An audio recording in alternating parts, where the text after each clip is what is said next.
Park Woo-jin wiped the sweat from his forehead as he crawled deeper into the maintenance tunnel. The air was thick and hot down here in Level 47 of Defense Station Omega-7. Most people never came this deep into the station, even the cleaning.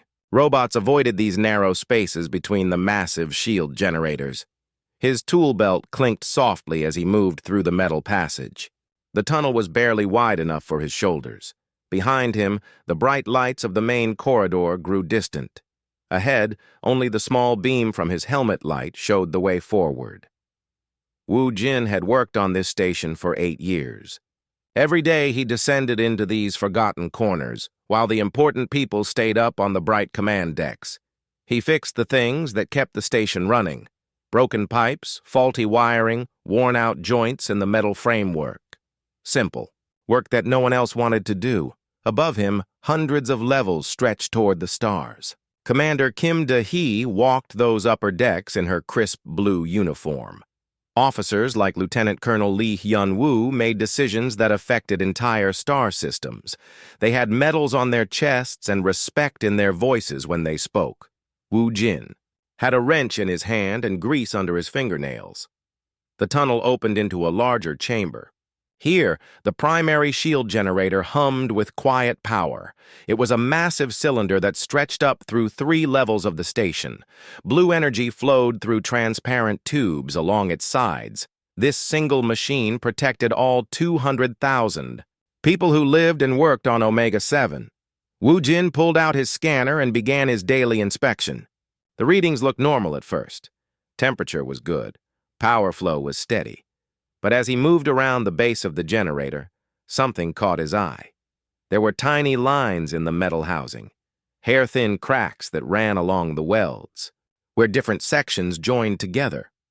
Woo-jin knelt down and ran his finger along one of the cracks. It was so small that his fingertip barely felt it. But Woo-jin knew metal. He had learned to read it like other people read books. These cracks were not supposed to be here. He pulled out a more sensitive scanner and focused it on the crack. The reading made his stomach drop. The exotic metal that made up the generator housing was failing. Under stress, these tiny cracks would spread. Under enough stress, the entire housing would split apart. And if that happened while the shields were active, the explosion would destroy half the station. Woo-jin sat back on his heels and stared at the readings. He ran the scan 3 more times. Each time, the results were the same. The shield generator was slowly breaking apart. He gathered his tools and made his way back through the tunnels. His mind raced as he climbed the maintenance ladders toward the upper levels. This was not a small problem. This was the kind of problem that could kill everyone on the station. Technician Chief Oh Soo-min was in her office when Woo-jin knocked on the door. She looked up from her paperwork with obvious annoyance. Soo-min was a neat woman who kept her workspace organized and her reports filed on time. She did not like interruptions. "What is it, Park?" she asked without looking up from her forms. "The primary shield generator has structural problems," Woo-jin said. He placed his scanner on her desk. "The housing is developing microfractures. If they spread, the entire unit could fail." Soo-min glanced at the scanner readings and frowned. "This is an Altarian unit. The Altarian Technical Guild built this generator. They are the finest engineers in the galaxy. Their work does not have defects." The scans show normal wear patterns," Soo-min interrupted. She pushed the scanner back toward him. "These generators are designed to operate for 50 years without major maintenance. This one has been in service for only 12 years. Return to your regular duties." Woo-jin picked up his scanner. "Chief Soo-min, these cracks will spread under load. If the shields take heavy fire..." "Dismissed, Park." Soo-min was already looking back at her paperwork. "File your regular maintenance report and return to your scheduled tasks." Woo-jin left the office feeling frustrated. He walked through the corridors of Level 30, where most of the station's administrative offices were located. Here, the halls were wide and brightly lit. Officers moved with purpose between meetings. Their conversations were about fleet movements and tactical assessments. No one looked at the maintenance worker in his worn coveralls. In the main cafeteria, Wu Jin found his usual table in the corner. Other maintenance staff sat nearby, but they mostly kept to themselves. The officers and crew members sat at different tables in different sections. There were no rules about it, but everyone knew their place. The news screens showed footage from the border regions. The Kethvar Empire had been making demands for months. Their ships were gathering in the neutral zone. Everyone knew that war was coming. Captain Choi Min-ho appeared on one of the screens, giving an interview about the station's defenses. He spoke confidently about the advanced shield systems and powerful weapons that protected the sector. The reporter asked if he was concerned about Kethvar technology. "Our defenses are the best in the galaxy," Captain Choi said with a smile. "We have complete confidence in our systems." Wu Jin stared at the screen and thought about the cracks in the generator housing. After his meal, he returned to level 47. The shield generator hummed peacefully in its chamber, blue energy flowing through its transparent tubes. The cracks were still there, invisible to casual inspection but growing slowly with each power cycle. Wu Jin pulled out his personal tools and began a more detailed examination. These were not the standard scanners that the station provided. These were older instruments that his grandfather had given him. Tools from the early days of space construction, when humans had to understand every bolt and weld by hand. The readings were worse than he had thought. The cracks were not just in one section. They ran throughout the housing, following stress patterns in the exotic metal. Someone had built this generator quickly, without proper attention to how the different metals would behave under load. It was beautiful work from the outside. The Altarian Technical Guild was famous for their elegant designs. But underneath the polished surface, corners had been cut, welds had been rushed. The generator would pass all standard inspections, but it would not survive the kind of punishment that war would bring.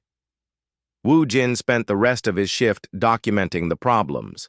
He took detailed scans from dozens of angles. He traced the crack patterns and calculated stress loads. By the end of the day, he had enough evidence to convince anyone who would listen. The problem was finding someone who would listen to a maintenance worker from level 47. As his shift ended, Wu Jin climbed the long series of ladders and maintenance, stairs toward his quarters. Around him, the station prepared for night cycle. The lights dimmed slightly, and the corridors grew quieter. Tomorrow he would try again to make someone understand. The war was coming, and when it did, the station's shields would be tested like never before. If the generator failed under that pressure, everyone would die. All because no one wanted to believe that a lowly mechanic might know something that the finest engineers in the galaxy had missed. 3 days passed, and the cracks in the shield generator grew longer. Wu Jin measured them each morning before his shift began. The exotic metal was failing faster than he had expected. Soon, even the basic scanners would detect the problem. But by then, it would be too late to fix properly. The station buzzed with nervous energy. Fleet Command had moved Omega-7 to high alert status. In the corridors, officers walked faster and spoke in hushed voices. The cafeteria served meals at all hours as people worked around the clock preparing for war.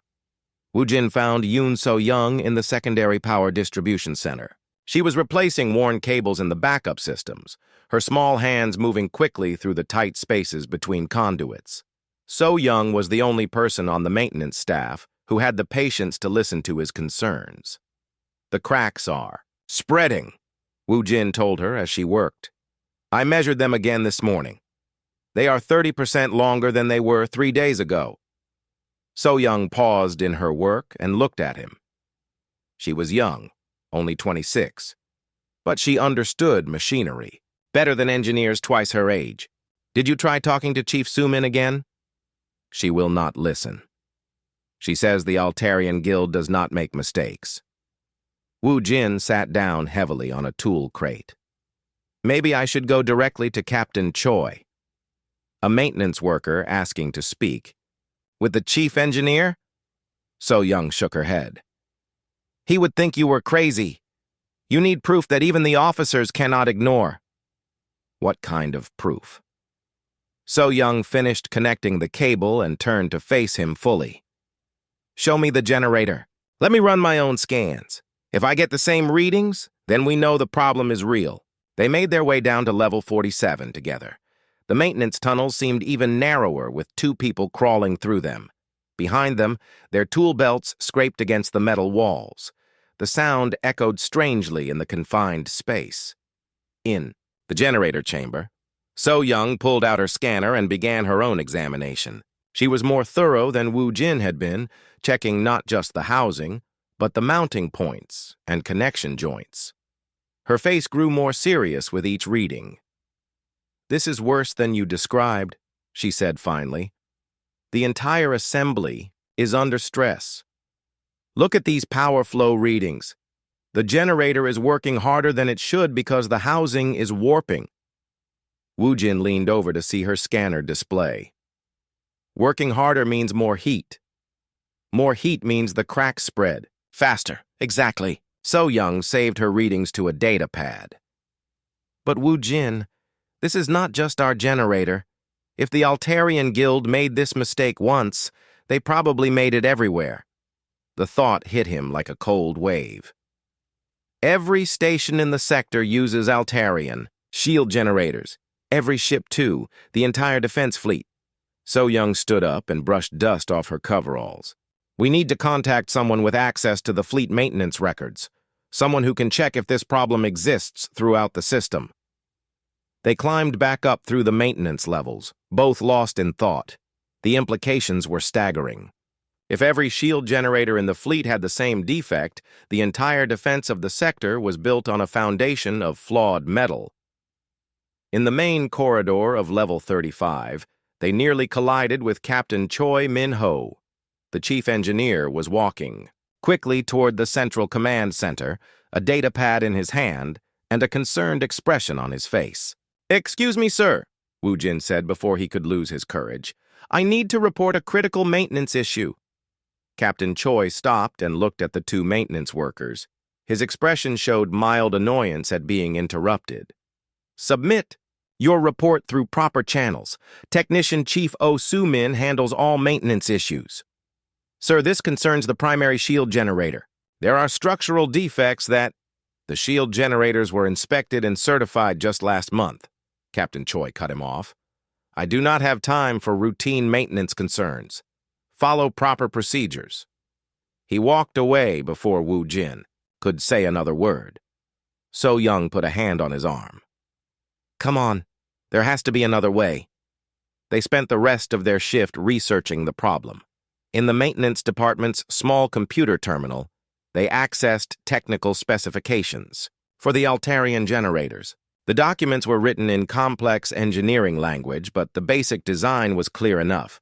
The generators used 3 different types of exotic metal in their housing. The metals had different expansion rates when heated. Over time, the stress from repeated heating and cooling cycles would create exactly the kind of cracks that Wu Jin had found. "Look at this," So-Young pointed to a section of the technical manual. "The original design called for stress relief joints at these connection points, but in the final production model, they removed them to save costs." Wu Jin felt sick. So, they knew this would happen. Maybe not immediately. These generators would probably last their full service life under normal conditions. But under combat stress, with the shields taking heavy damage and cycling at maximum power, they would fail catastrophically. That evening, Wu Jin could not eat his dinner. He sat in the cafeteria watching the news feeds from the border regions. The Kethvar fleet was moving closer. Intelligence reports suggested they would arrive within days, not weeks. On the screens, Admiral Park Ji-won gave a confident speech about the strength of the coalition defenses. Behind him, the massive battleship Eternal Vigilance gleamed in, the light of distant stars. The ship's shields flickered in a demonstration of their power. The shields that were powered by generators with the same fatal flaws as the one humming quietly in level 47. Wu Jin left the cafeteria and returned to the generator chamber. He had brought different tools this time. Not scanners or measurement devices, but the practical instruments of his trade: welding torches, metal cutters, and bonding compounds. He studied the cracks more carefully, running his fingers along the lines where the exotic metals joined. His grandfather had taught him to feel metal, to understand how it wanted to move and bend. These welds were beautiful on the surface, but they fought against the natural properties of the materials. The Altarian, guild built with machines, perfect, precise, and efficient. But they did not understand the art of working with metal that did not want to cooperate. Wu Jin had learned that art from a man who had built the first human space stations with nothing but skill and determination. His grandfather had welded joints that were still holding strong after 60 years. Not because he had better materials, but because he understood how to make different metals work together instead of fighting each other. As he examined the generator housing, Wu Jin began to see a solution. It would not be easy, and it would not be quick. But it might be possible to fix the flaws before they became failures. The problem was that he would need to work while the generator was active, and he would need to do it without anyone noticing, because no one in authority would give permission for a maintenance worker to attempt repairs on such a critical system. He would have to save the station in secret, one weld at a time. The Kethvar fleet arrived like a storm made of metal and death. Wu Jin was deep in the generator chamber when the first alarm sounded. The station shuddered as massive enemy ships dropped out of hyperspace just beyond the defense perimeter. Through the metal walls, he could hear the distant rumble of weapons charging and shields powering up to maximum strength. He had been working for 6 hours straight, using techniques his grandfather had taught him decades ago. The micro-welding torch in his hand was barely larger than a pencil, but it could bond exotic metals at the molecular level. Each tiny weld took 15 minutes of careful work. He had completed only 12 repairs out of the hundreds that were needed. The station's emergency speakers crackled to life. All personnel to battle stations. This is not a drill. Enemy fleet detected. All non-essential personnel report to evacuation areas immediately. Wu Jin ignored the announcement and continued working. His hands moved with steady precision, laying down microscopic beads of bonding metal along the stress fractures. The work required perfect focus. One mistake could cause a cascade failure that would destroy the generator instantly. Above him, the first battle was already beginning. Captain Lee Sun-ho commanded the destroyer Swift Justice on the outer defense line. His ship was one of 12 that moved to intercept the Kethvar advance force. The enemy vessels were unlike anything in the Coalition databases. They looked more grown than built, with smooth organic curves that seemed to bend light around them. Target: the lead ship, Lee Sun-ho ordered. All weapons, maximum power. The Swift Justice and her sister ships opened fire with everything they had. Particle beams and fusion torpedoes streaked across space toward the alien vessels. The weapons struck their targets and simply vanished, absorbed by defensive fields that flowed like liquid metal. The Kethvar returned fire with weapons that tore holes in space itself. The destroyer, Righteous Fury, disappeared in a flash of twisted light. Captain Hongmin Seo and her entire crew of 300 were gone before they could even scream. "Fall back," Admiral Park Ji-won ordered from the Bridge of Eternal Vigilance. "All ships withdraw to the station defense perimeter." The surviving destroyers retreated under heavy fire. 2 more ships were lost before they reached the safety of Omega-7's shield envelope. The Kethvar fleet followed slowly, like predators savoring the hunt. In the generator chamber, Wu Jin felt the station's shields activate at full power. The generator housing vibrated with energy, and several of his unrepaired welds immediately began to glow red with stress. He worked faster, knowing that every minute brought them closer to catastrophic failure. Lieutenant Bei Su-jin found him, there an hour later. She was making a final sweep of the lower levels, ensuring all personnel had evacuated to safe areas. When she saw the maintenance worker hunched over the generator with his welding tools, she almost ordered him to leave. Immediately, Then she saw what he was doing. "You are repairing the generator housing," she said, crouching down beside him. "During combat operations." "The housing has microfractures," Wu Jin explained without stopping his work. "Under combat stress, they will spread and cause failure. I am reinforcing the weak points." Bei Su-jin had studied engineering before joining the military. She understood enough to recognize the skill required for molecular-level welding. "This work should be done by automated systems in a shipyard. You are doing it by hand." Automated systems created the problem. They welded these metals like they were the same material. But each metal has its own personality. You have to understand how they want to move together. The station shook as the Kethvar fleet began their assault. Outside, War Admiral Theclon commanded over 400 ships from his flagship Voidrender. His vessels formed a sphere around the human station and began a systematic bombardment designed to test their defenses. The first salvos were light, probing attacks meant to identify weak points, but even these gentle touches pushed Omega-7's shields to 60% of maximum capacity. The exotic energies flowed through the station's hull, and in the generator chamber, more stress cracks began to appear. "I need to evacuate you," Bei Su-jin said as she watched the cracks spread faster than Wu Jin could repair them.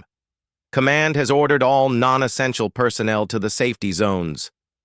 "If I leave, the generator will fail within 2 hours," Wu Jin said calmly. "When it fails, the shields will drop and everyone on the station will die. I think that makes me fairly essential."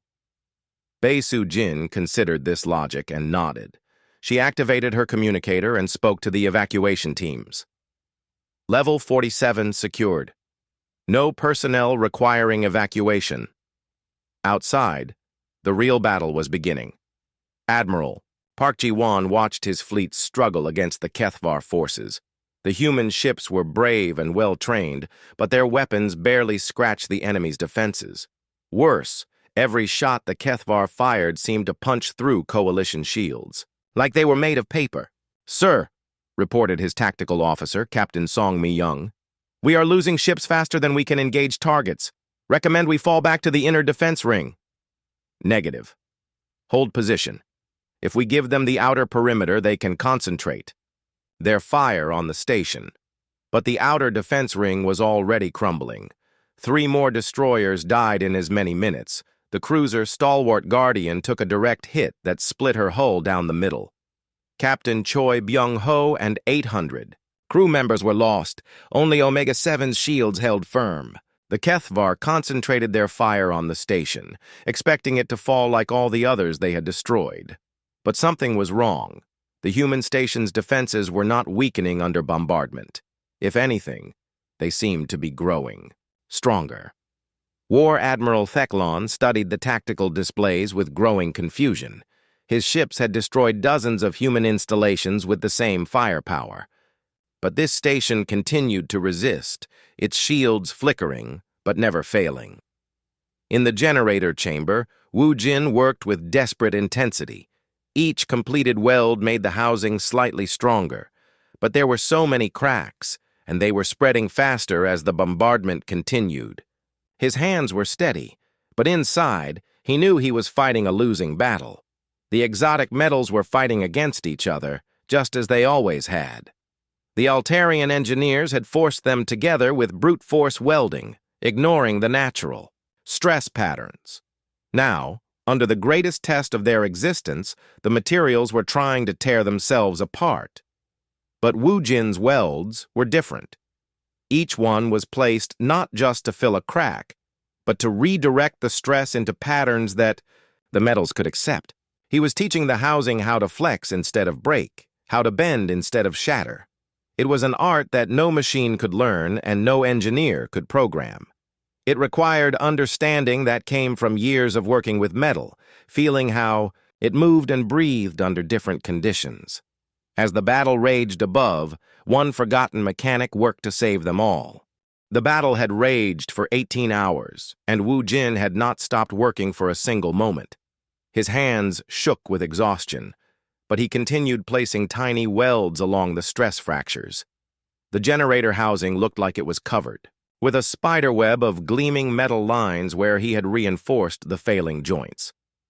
Around him, the station groaned under constant bombardment. The Kethvar had brought their entire fleet to bear on Omega-7, confused and angered by its stubborn resistance. Every other coalition position had fallen within hours. This single station should have been destroyed long ago, but something impossible was happening to the shields. Colonel Kim Tae-hyun stood in the command center, watching the tactical displays with amazement. The station's shield strength was reading at 115% of maximum capacity. That should have been impossible. Shields could not grow stronger under attack. Run a full diagnostic on the shield systems, he ordered his technical staff. These readings have to be wrong. Captain Song-mi-young looked up from her console. Sir, I have run the diagnostic 3 times. The readings are correct. Our shields are somehow drawing energy from the Kethvar weapons and using it to strengthen themselves. That violates basic physics. Energy cannot be created from nothing. The energy is not being created, sir. It is being redirected. Each time the Kethvar fire hits our shields, some of the energy is feeding back into our generators instead of being absorbed or deflected. Colonel Kim stared at the impossible data streaming across his screens. In 40 years of military service, he had never seen anything like this. The station was essentially eating the enemy's attacks and growing stronger. In the depths of level 47, Wu Jin had discovered something even more remarkable. As he completed each weld, the metal around it began to resonate in harmony with the generator's energy field. His grandfather's technique was not just repairing the cracks, it was changing the fundamental properties of the exotic materials. The old man had told him stories about the early space stations, how human welders had to make metals work together that had never been combined before. They learned to create joints that were stronger than the original materials, bonds that actually improved with age and stress. You do not fight the metal, his grandfather had said. You teach it how to dance. Now, deep in combat, Wu Jin understood what those words meant. Each weld was like a tuning fork, creating vibrations that spread through the entire housing. The different exotic metals were learning to work together instead of fighting each other. Lieutenant Bae Soo-jin had stayed with him through the night, bringing food and water and helping however she could. She watched in fascination as the welds began to glow with a soft blue light that matched the energy flowing through the generator. The resonance patterns are spreading, she observed, checking her scanner readings. Each repair you make is affecting the entire structure. The metals are talking to each other now, Wu Jin said. His voice was hoarse from exhaustion, but his hands remained steady. Before, they were like strangers forced to live in the same house. Now, they are becoming family. Above them, the battle had reached a critical point. Admiral Park Ji-won's fleet was down to less than 30 ships. The Kethvar had lost only a handful of vessels to the humans' desperate counterattacks, but War Admiral Teklan was growing increasingly frustrated with the station's impossible defenses. Concentrate all fire on that facility, he ordered. Every ship, maximum power. I want that station reduced to atoms. 400 Kethvar warships turned their weapons on Omega-7. The bombardment that followed was unlike anything in recorded history. Energy beams that could crack planets struck the station's shields in a continuous barrage that lit up space for millions of kilometers. The station's shields flared to brilliant white intensity. Every person aboard felt the deck plates vibrate with the force of the assault. In the command center, emergency lights flickered as power systems struggled to handle the load. But the shields held, more than held. They grew brighter and stronger with each passing minute. In the generator chamber, Wu Jin's welds were now glowing so brightly that they illuminated the entire room. The resonance effect had spread throughout the housing, and the exotic metals were vibrating in perfect harmony. Each Kethvar energy blast that struck the shields was being converted into power that strengthened the generator instead of damaging it. This is impossible, Bei Sujin whispered, staring at her scanner readings. The generator is operating at 200% of rated capacity, but the stress readings are actually decreasing. Wu Jin smiled through his exhaustion. My grandfather would have understood. He always said that the strongest joints are the ones that bend without breaking. The generator is learning to flex with the energy instead of resisting it. The effect was beginning to spread beyond the station itself. Coalition ships that moved within the station's defensive envelope found their own shields strengthening. The resonance patterns were somehow transmitting through space, teaching other shield generators how to work in harmony with enemy fire. Captain Choi Min-ho, monitoring the phenomenon from the engineering section, finally understood what was happening. He made his way down to level 47, following maintenance corridors he had not used in years. When he found Wu Jin in the generator chamber, the chief engineer stopped and stared. The maintenance worker was surrounded by tools and equipment that looked ancient compared to the station's modern systems. But the work he had accomplished was beyond anything in the engineering manuals. "You did this," Captain Choi said. It was not a question. Wu Jin looked up from his work, his face streaked with sweat and metal dust. "The housing had structural defects. I repaired them." "No. You did something more than repair them. You changed the fundamental operating characteristics of exotic materials. This should be impossible with the tools you are using. These tools belong to my grandfather. He built the first human space stations with them. He taught me that every metal has its own song. You just have to know how to listen." Captain Choi knelt down and examined the welds more closely. Each one was perfect, but more than that, they were artistic. The patterns flowed naturally along the stress lines, creating a harmony of form and function that no automated system could achieve. "The Academy taught me that engineering is about controlling materials through force and precision," he said quietly. "But you are not controlling them. You are teaching them to cooperate. Force creates stress. Stress creates failure. But cooperation creates strength." Wu Jin returned to his work, placing another microscopic weld with the care of a master craftsman. The Altarian Guild forgot this truth. They have machines that can weld perfectly, but they do not have wisdom that can make metals sing together. Outside, War Admiral Teclon faced a crisis that challenged everything the Kethvar believed about warfare. His ships had fired enough energy to destroy a small moon, but the human station was stronger than when the battle began. Worse, some of his own ships were reporting shield fluctuations as the strange resonance effect began to affect Kethvar, technology as well.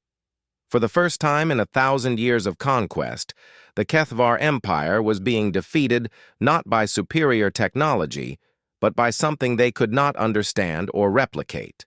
The work of one forgotten human who had learned to make metal sing. Wu Jin had been working for 72 hours without rest.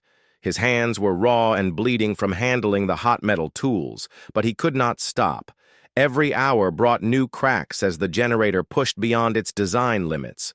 The resonance effect was spreading throughout the station, but it required perfect welds to maintain the harmony. Officer Shin Yu-na found him collapsed against the generator housing at hour 68. She was a junior communications officer who had volunteered to bring food and water to essential personnel who could not leave their posts. When she saw the maintenance worker slumped over his tools, she thought he had died from exhaustion. "Park. Wu Jin," she called softly, kneeling beside him. "Are you all right?" He opened his eyes slowly. They were bloodshot and unfocused, but his hands still gripped the welding torch. "Cannot stop," he mumbled. "New cracks forming faster than I can repair them.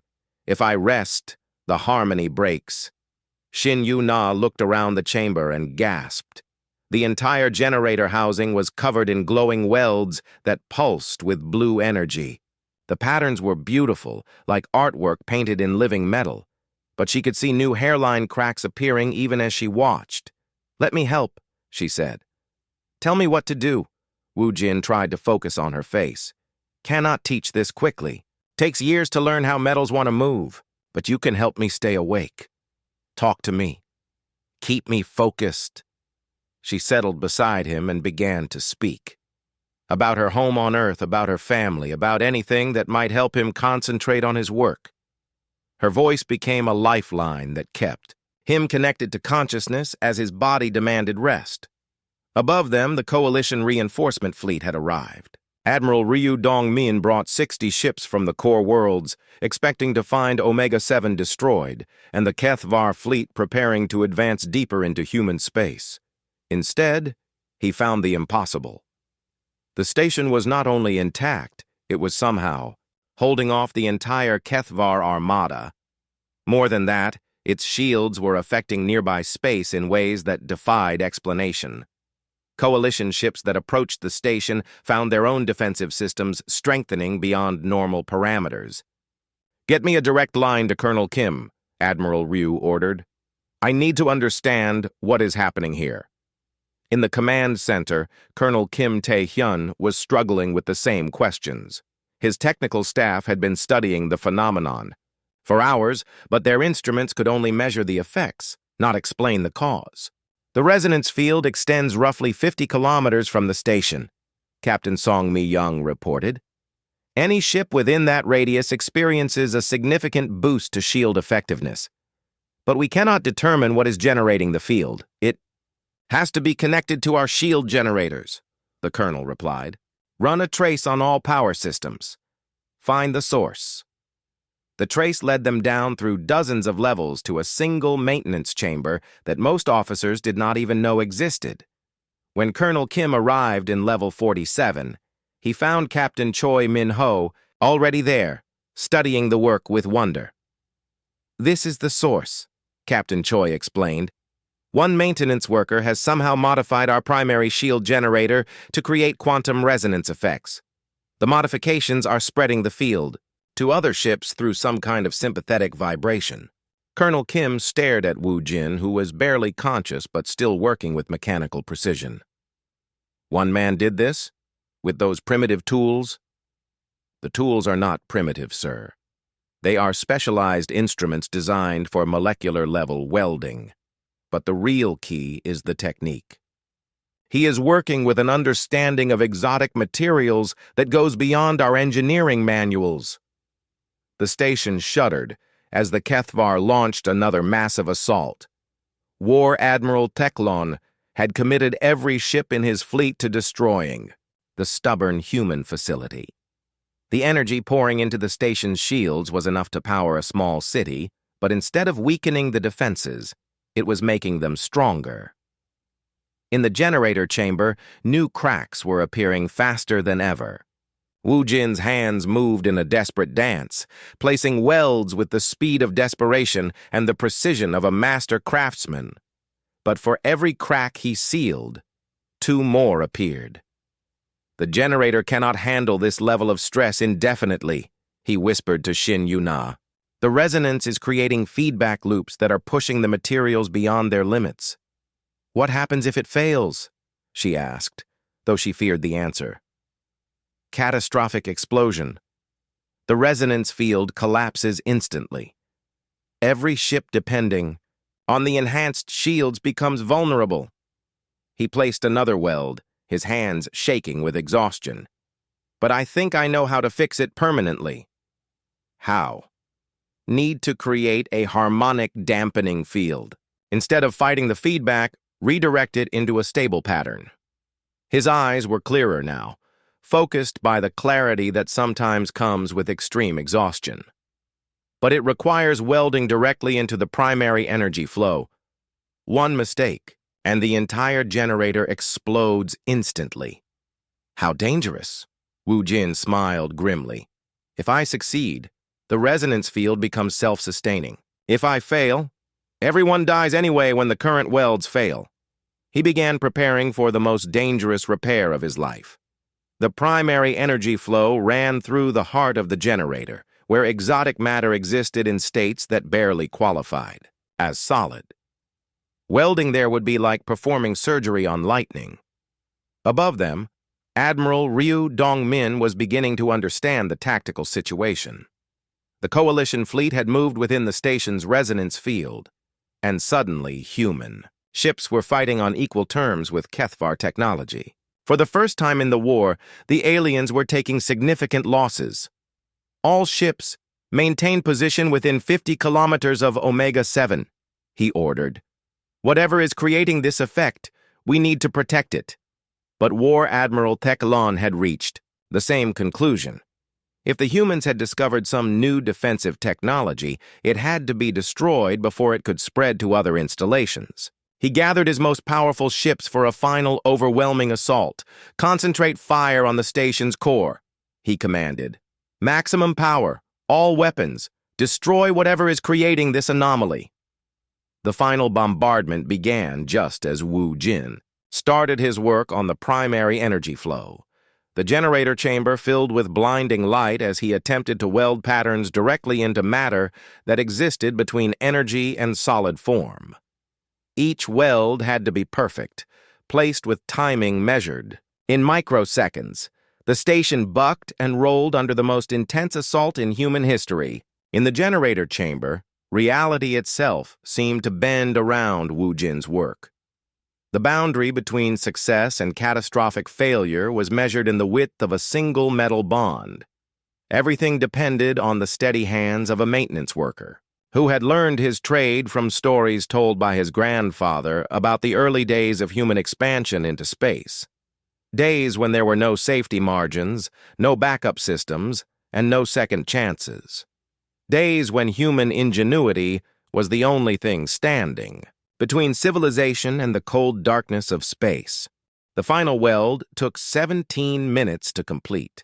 17 minutes during which Wu Jin worked with matter that existed at the edge of physical possibility, his hands moving through energy fields that should have killed him instantly. The exotic materials fought against his efforts, trying to tear themselves apart under the stress of constant bombardment. But slowly, carefully, he coaxed them into harmony. The change happened in a single instant. One moment, the generator housing was covered with hundreds of individual welds, each one fighting to contain the growing cracks. The next moment, the entire structure began to sing with a pure, clear note that resonated through every metal surface. In the station, the resonance field exploded outward like a wave of invisible fire. It swept through the coalition fleet in seconds, touching every ship and station within 1,000 kilometers. Shield generators that had been struggling against Kethvar weapons suddenly blazed with new power. Human ships that had been retreating turned and advanced with confidence. War Admiral Teclon watched his tactical displays with growing horror. The humans had somehow turned his own weapons against him. Every shot his fleet fired was making the enemy stronger instead of weaker. Ships that should have been destroyed were fighting back with renewed vigor. Impossible, he whispered. No technology can violate the fundamental laws of energy conservation. But Wu Jin had not violated any laws of physics. He had simply taught different materials to work together in ways that their creators had never imagined. The Altarian engineers had welded exotic metals with brute force, creating joints that held through stress and pressure. Wu Jin had welded them with understanding, creating bonds that grew stronger under adversity. In the generator chamber, he collapsed at the moment of completion. The final weld was perfect, a microscopic bridge of bonded molecules that completed, a pattern spanning the entire housing. The generator no longer fought against itself. Instead, every component worked in harmony to create something greater than the sum of its parts. Shin Yu-na caught him as he fell. "Wu Jin, is it finished?" He nodded weakly, unable to speak. Around them, the generator hummed with a new sound. Not the stressed vibration of a machine pushed beyond its limits, but the steady rhythm of a device working exactly as it was meant to work. "The resonance field is self-sustaining now," he managed to whisper. "It will continue to spread and strengthen as long as the generator operates." Above them, the tide of battle turned completely. Admiral Ryu Dongmin led the coalition fleet in a coordinated advance that swept the Kethvar forces from the field. Ships that had been fleeing in terror now fought with the confidence of warriors who knew their defenses could not fail. The Kethvar, faced with an enemy that grew stronger with each attack, began to retreat. Their entire military doctrine was based on overwhelming firepower, and they had no response to defenses that turned their own weapons into sources of strength. War Admiral Theklan was the last to accept the impossible truth. His flagship Voidrender had fired enough energy to destroy a small planet, but the human station was stronger than ever. More humiliating, some of his own ships were beginning to show the resonance effect as the field spread even to Kethvar. "Technology, withdraw," he ordered finally. "All ships, retreat to the neutral zone." The Kethvar fleet departed as suddenly as it had arrived, leaving behind a battlefield filled with disabled ships and confused coalition officers who could not understand why they had won. In the days that followed, teams of engineers and scientists arrived to study the phenomenon.